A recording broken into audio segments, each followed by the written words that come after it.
ეს ქვეყანა რომ დალაგდეს და წესიერი ცხოვრება იყოს აქ და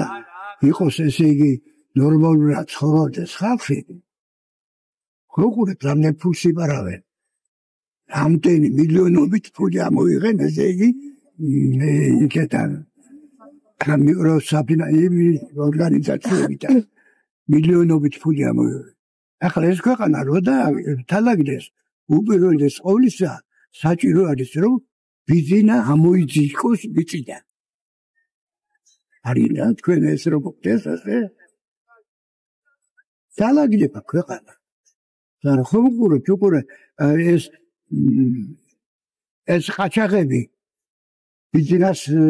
ხალხს ხელში ასე გაჭერილი ყველას აქურდებენ მე დაიჭერენ მე ფულს მოატანიებს ბიზნა და ეს ქვეყანა უკვე 13 წელიწადია ბიზნეს კრანჭებია ამე მის ხელშია ამიტომ რომ დალაგდეს ქვეყანა და მეც მოვისწრო იმას რომ წესიერი ქვეყანა იყოს და ნორმალური ქვეყანა ბიზნა უნდა ამოიძიოს